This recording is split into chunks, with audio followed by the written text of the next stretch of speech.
عبد الرحمن الدوسري، كرة الملعوبة عبد الله المقبوس، حاول يعدي المقبوس، عدى، خطيرة، جول!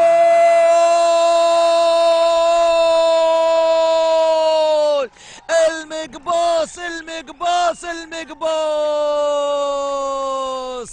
يقول انا الصقر موجود. المقباس يقلد نايف هزازي في الكرة الماضية في احتفالية لهدف جميل من عبد الله المقبوس، استغل بطء دفاعات الفريق الاهلاوي في كرة اللعب بشكل جميل. هدف اول للشباب.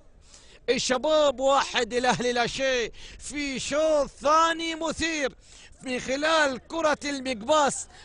شوف الإعادة للكرة، شوف المقباس عبد الله عدى بشكل جميل من حامد الشريف وحطها عن يسار الحارس عبد الله الزهراني. معلن هدف تقدم، هدف أول للشباب.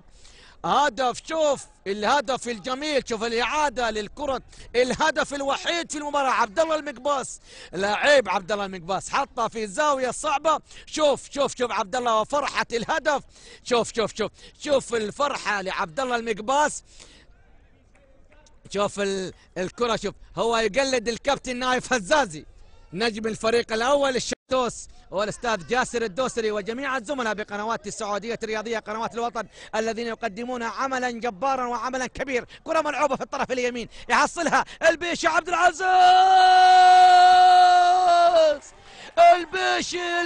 البيشي الكرة الماضية وتسديدة الهدف الثاني.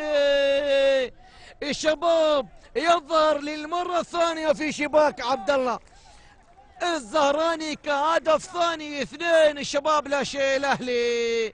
الكرة الملعوبة والتسديدة تسكن شباك عبد الله الزهراني. شوف فرحة لعادل عبد الرحمن مدرب فريق الشباب في كرة الهدف الثاني. 2 الشباب لا شيء الاهلي في مباراة كبيرة. شوف الإعادة للكرة الماضية، كرة عبد العزيز البيشي. شوف حاول يعدي، عدى من 1 وسدد بكرة الهدف الثاني. 2 الشباب لا شيء الاهلي. شوف البيشي ما شاء الله تبارك الله، الظهير يسدد، كرة ذابت عن يسار الحارس عبد الله الزهراني. 2 الشباب لا شيء الاهلي. الاهلي كاد ان يبحث عن التعديل لكن تلقت شباكه هدف ثاني. الكرة